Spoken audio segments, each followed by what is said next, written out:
Actif et acteur de cette 8e marraine. Je n'en dis pas plus, cet entretien va durer 10 minutes. Je vous donne rendez-vous juste après. Bonsoir à tous et bienvenue pour cette 3e et dernière édition du 8e Festival de l'image sous-marine de Nouvelle-Calédonie. Pour cette dernière édition, nous nous trouvons dans la salle d'exposition en compagnie de notre invitée Marie-Christine Cacot. Marie-Christine, bonsoir et merci d'être avec nous. Bonsoir Antoine. Enchanté et merci d'être avec nous. Je vous en prie. Alors justement, vous avez présenté plusieurs photographies cette année au festival et on commence tout de suite avec celle-ci. Il s'agit des copains de Casper. Vous pouvez nous dire ce que c'est parce que c'est vraiment étrange et intriguant. Alors, les copains de Casper sont des petits fantômes.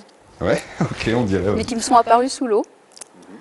En réalité, c'est une ponte de calmar. D'accord. Il faut savoir que la ponte de calmar, quand elles viennent juste d'être déposées par l'adulte, il y a une 50aine de filaments, très laiteux, de diamètre de mon doigt. D'accord. Et là, l'année dernière, je peux dire que j'ai bondi de joie sous l'eau, parce que c'est la première fois que je voyais la fin de la maturation. Donc ce sont des mini calmars. Donc, mini, on est sur de la macro, mini, ça de la signifie super quoi, macro. Ouais, super macro. Je ne pourrais pas dire la taille réelle de ce bébé, mais bon, j'ai dû passer à peu près, je sais pas, 25 minutes. Ouais. Avoir le bon cliché, le bon cliché, la bonne lumière, le bon focus, parce que j'ai une bonnette macro vraiment qui rapproche le sujet. Et on ne peut même pas sous l'eau se rendre compte. On ne le voit pas du tout de la même manière quand on est sous l'eau que quand on regarde la photo. Et justement, qu'est-ce que vous essayez de rechercher? Parce que là, on est dans l'infiniment petit, de la super macro. Enfin, j'ai commencé la photo, je faisais du grand angle, de l'ambiance, des requins, des mantas. Et ce qui m'attire de plus en plus, c'est d'aller voir dans l'infiniment petit, un monde que l'œil du plongeur en général tout de suite ne verra pas. Donc ça demande une patience infinie. Je passe des heures sous l'eau, en général seule ou avec un guide. Ça dépend des endroits où je patience infinie, mais je dirais passion aussi infinie. Parce que, une passion infinie, voilà. D'ailleurs, je pense que j'en parle et que ça se sent. Et alors, Marie-Christine, en tout cas, magnifique photo, très originale. On passe à la seconde, et là, on est vraiment dans une autre ambiance, en noir et blanc. Et elle s'intitule L'arbre à papillons. Qu'est-ce qui vous plaît dans cette photo pour l'avoir choisie cette année? La perspective, la lumière, comme si ça allait vers l'espace. Et puis tous ces sujets qui gravitent autour. Donc je pense que la photo, il faut qu'elle fasse rêver. Ouais. C'est pour ça que je n'ai pas toujours envie de dire qu'est-ce que c'est comme sujet, quelle espèce. Il faut que l'œil de la personne qui va regarder la photo puisse ressentir une émotion. Voilà, c'est très important pour moi. Donc ça, c'est une photo en grand angle. Hein. On y est. Là, c'est sur du grand angle. Oui, c'est du grand angle. Ouais. Vous avez plusieurs palettes, vous essayez à plusieurs types de... Après, ça m'arrive de plonger avec mes deux caméras. D'accord. Donc un gros caisson, un réflexe où je mets souvent le grand angle et puis un autre compact pour faire de la super macro. Donc, je ressemble un peu à un épouvantail sous l'eau, c'est vrai. Et enfin, Marie-Christine, la troisième photo que vous présentez, elle est derrière nous. Elle s'intitule Tornade. Et donc c'est un banc de carangue, mais quelles étaient les conditions de prise de vue? Vous pouvez nous parler un peu de l'envers du décor de celle-ci? Je suis restée plusieurs mois à UVA, et donc je plongeais sur le tombant extérieur Passe du Styx.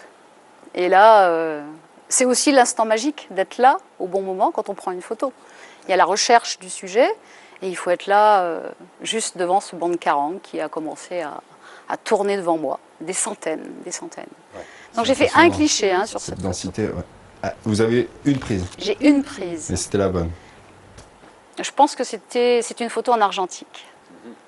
Voilà, donc pas de retouche, un cliché. Parce que à l'époque, je partais avec 36 photos. Oui, uniquement une pellicule. 36 photos. Donc au moment où on appuie, il faut... On n'appuie pas tout de suite, on ne fait pas 150 photos. Contrairement aujourd'hui au numérique. Contrairement au numérique. Les deux autres sont faites avec du numérique. Parce qu'évidemment, il n'y a plus de tirage diapo maintenant en Calédonie. Donc, mais on économisait au cas où, juste en fin de plongée, on puisse tomber sur quelque chose d'extraordinaire. Donc là, j'ai fait un cliché. Voilà. Vous donnez des noms à vos photographies. Il y en a qui sont très originaux. J'imagine que c'est pas toujours évident. Trouver le nom. Mais ce qui m'intéresse, il y a d'abord trouver le sujet, faire la photo, parce que c'est vrai que ça me remplit d'émotions. Et ensuite, il y a toute une partie création sur ce qu'on veut donner à l'impact dans le regard des autres. Voilà, donc c'est vrai que quand j'ai vu cette photo, ça m'a fait penser à un typhon, donc voilà pourquoi je l'ai appelé tornade.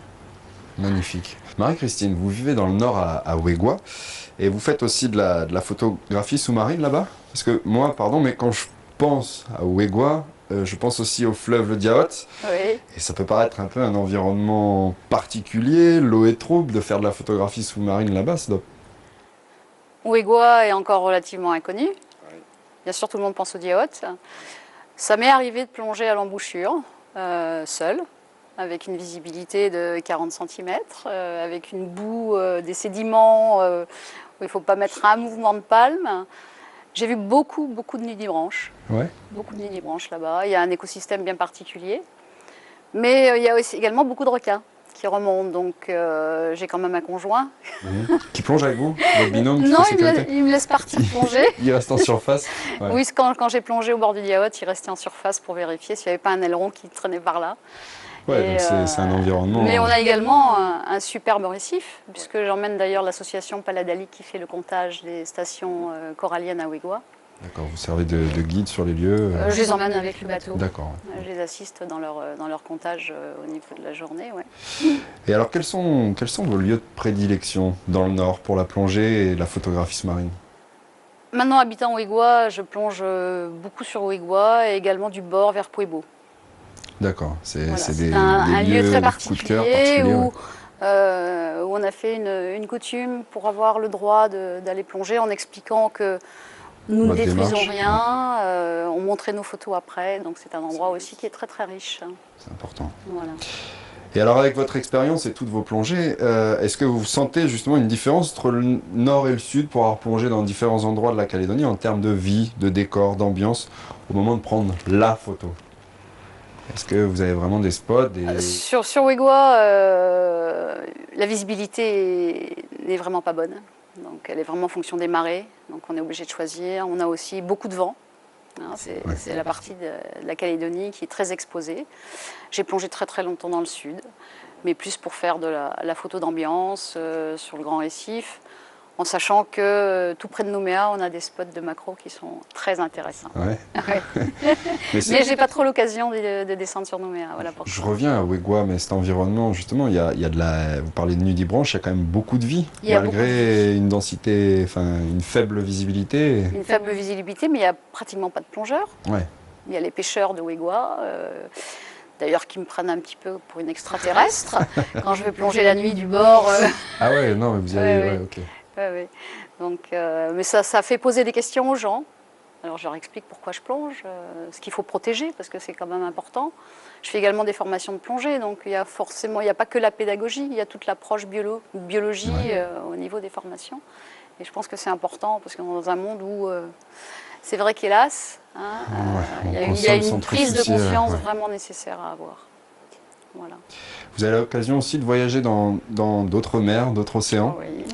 Qu'est-ce qui fait de la Calédonie, selon vous, un endroit incontournable pour la photographie sous-marine, justement de vos expériences en dehors du pays? La richesse de sa barrière.